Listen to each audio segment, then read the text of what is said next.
Third part announce చేశారు. ఈ 2 hit అవ్వడంతో థర్డ్ పార్ట్కి మీకు ఏమైనా ప్రెషర్ పెరుగుతుందా? ఆల్రెడీ రాశారా, రాయాలా స్క్రిప్ట్? చిన్న ఐడియాస్ అయితే ఉన్నాయండి, కానీ ఫుల్ స్ట్రక్చర్ ఫామ్ చేయాలి. ఓకే. బడ్జెట్ ఏమైనా పెంచుతారా థర్డ్ పార్ట్కి? ప్రొడ్యూసర్లకి భారం?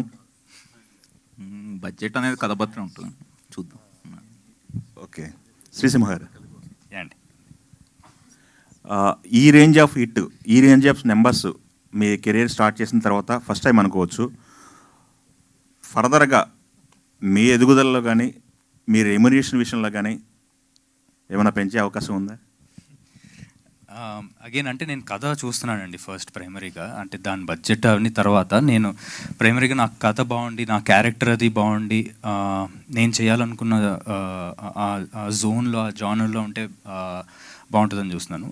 And all that comes later, but I'm very happy, చాలా హ్యాపీ అండి. అంటే నేను ఎక్స్పెక్ట్ చేయలేదు ఈ నెంబర్స్ అన్నీ, so very happy for that. Okay sir. Ravi గారు, నేను వెంకట్, 10TV సార్. మీ సినిమాలన్నీ కూడా చిన్న సినిమాలు కానీ పెద్ద సినిమాలు, దాంతోపాటు ఇటు డిస్ట్రిబ్యూషన్ మొత్తం కూడా సక్సెస్ఫుల్గా రన్ అవుతున్నాయి. వినాయక చవితికి ఇది హిట్ కొట్టారు, నెక్స్ట్ మళ్ళీ విజయదశమి కూడా హిట్ కొడుతున్నారు. ఎలా ఉంది సార్ ఈ ఫీల్ మీకు? విజయదశమికి ఏం లేవండి యాక్చువల్గా. December 6 ఇది కంటిన్యూ అవుతుంది కదా? Yeah that's what. ఓకే. ఈ సినిమా రియల్లీ మేము ఎక్స్పెక్ట్ చేస్తున్నామండి. దసరా దాటి మన దీవాళీ దాకా వెళ్తూ ఉండాలి ఈ సినిమా అని. అంటే ఇంత పెద్ద పెద్ద నెంబర్లతో కాకపోయినా హైదరాబాద్ సిటీలో థియేటరు ఇలా రన్ అయ్యేటట్టు ఒక లాంగ్విటీ ఉంటుందని ఎక్స్పెక్ట్ చేస్తున్నాం. నిజంగా వెరీ వెరీ హ్యాపీ అండి. పెద్ద సినిమా కొట్టిన సూపర్ హిట్ కొడితే కంటే చిన్న సినిమా ఈ రేంజ్లో ఆడితే వచ్చే ఆనందం చాలా ఇంకా చెప్పాలంటే కొన్ని టైమ్స్ ఎక్కువ అండి. దాన్ని అయితే పరిపూర్ణంగా ఎంజాయ్ చేస్తున్నాం అండి. Thank you. ఇప్పుడు మిమ్మల్ని ఒక చిన్న క్లారిటీ తీసుకుందామని అడుగుతున్నాను సార్. ఏం లేదు, జానీ మాస్టర్ ఆ కొరియోగ్రాఫర్ ఇష్యూలో ఇటు అల్లు అర్జున్ గారు, దాంతోపాటు సుకుమార్ గారి కొంత పాత్ర ఉన్నట్టు బాగా వస్తుంది. అంటే పుష్ప సినిమా దగ్గర నుంచి అనేసి మీ దీనిపైన ఒక చిన్న క్లారిటీ మీరైతే ఓపెన్గా చెప్తారు, ఎందుకంటే ఆ సినిమా మీదే కాబట్టి.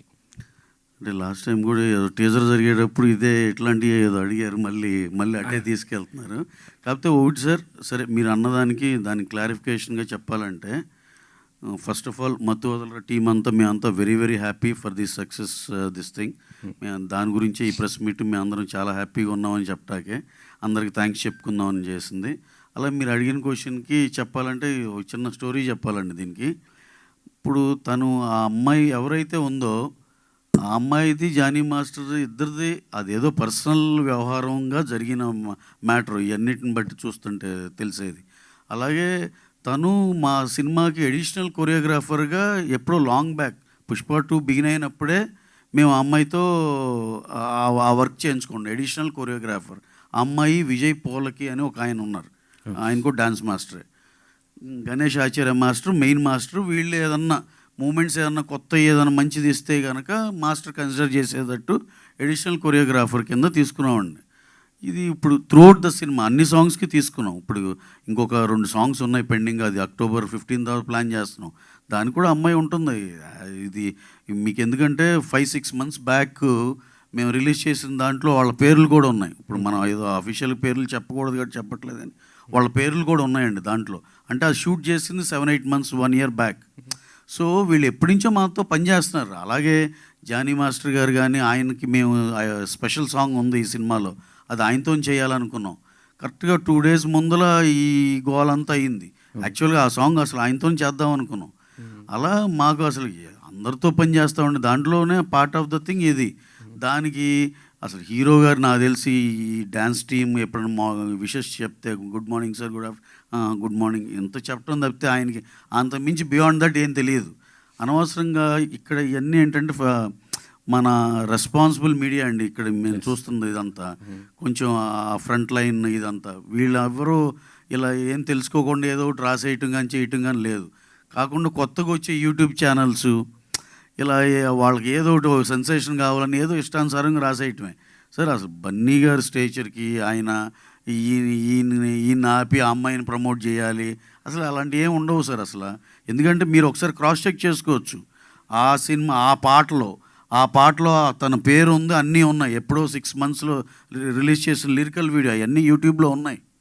సో ఇదంతా ఆ, ఏదో కొంతమంది కొన్ని సెక్షన్ ఆఫ్ కొత్తగా వచ్చే యూట్యూబ్ ఛానల్లో చేసే అలజడి తప్పితే అలాంటిది ఏది నిజం లేదు సార్. అంతా హ్యాపీగా బ్రహ్మాండంగా జరుగుతుంది. వాళ్ళిద్దరి మధ్య ఏదైనా ఉన్నా సరే మా ప్రొఫెషనల్గా మేము వాళ్ళతో ఎలైన్ అయ్యి ఉన్నాం అంతవరకే తప్పితే ఇంకా అపార్ట్ ఫ్రమ్ దట్ వాళ్ళిద్దరి మధ్య ఏం గోల్ ఉన్నా అది ఉన్నా ఇది చాలా వాళ్ళిద్దరు పర్సనల్ థింగ్. దాంట్లో మనం కామెంట్ చేయటం కూడా ఏం లేదు సార్. Okay sir. ఇంకో క్వశ్చన్, నిన్న దేవరాజ్ మీరు చూశారు, అంటే ఒక పెద్ద స్టార్ ఈవెంట్ జరిగితే కొద్ది ఇబ్బంది పరిస్థితులు వస్తాయి. నెక్స్ట్ మీరు పుష్పతో మళ్ళీ చేయబోతున్నారు, మీరు ఎలాంటి కేర్ తీసుకోబోతారు, ఎట్లా? ఎందుకంటే గతంలో కూడా ఒకసారి అల్లు అర్జున్ గారిది జరిగింది, మీకు ఆ ఎక్స్పీరియన్స్ మీకు ఉంది కాబట్టి అడుగుతాను. యా డెఫినెట్గా సార్. నిన్న నేను వెళ్ళాను కానీ లోపలికి వెళ్ళలేని పరిస్థితి అయిపోయింది. ఆల్మోస్ట్ 3-4 టైమ్స్ జనాలు వచ్చేసి దాని ఉన్నాక ఇక చాలాసేపు పోలీసులు కూడా ట్రై చేశారు కానీ కంట్రోల్ అవ్వలేదు, విచ్ ఈజ్ వెరీ అన్ఫార్చునేట్. జనాలు పాపం చాలా అనంతపూరు, శ్రీకాకుళం చాలా దూరం నుంచి కూడా వచ్చారు, which is very very unfortunate. దాన్ని మళ్ళీ ఏమన్నా రేపు ఎల్లుండో రీఆర్గనైజ్ చేసి మళ్ళీ చేయొచ్చా అంటే హీరో గారు ఏమో అమెరికా వెళ్ళిపోవాల్సిన పనిలో ఇవాళ మార్నింగ్ వెళ్ళిపోయారు, అది జరగట్లేదు. కానీ ఆయన ఏదో బయట ఇచ్చారండి. సో ఇవన్నీ ఎక్స్పీరియన్స్లు చూసిన దాన్ని బట్టి మేము కూడా చాలా జాగ్రత్త తీసుకుంటాం. పుష్పవన్ ఇవన్నీ అవుట్డోర్లో ప్లాన్ చేసి సఫిషియెంట్ జనాలందరినీ అకామిడేట్ చేసేటట్టే చూసుకుంటామండి. అన్నీ ప్రాపర్గా జరిగేటట్టు ప్లాన్ చేసుకుంటాం. రవి గారు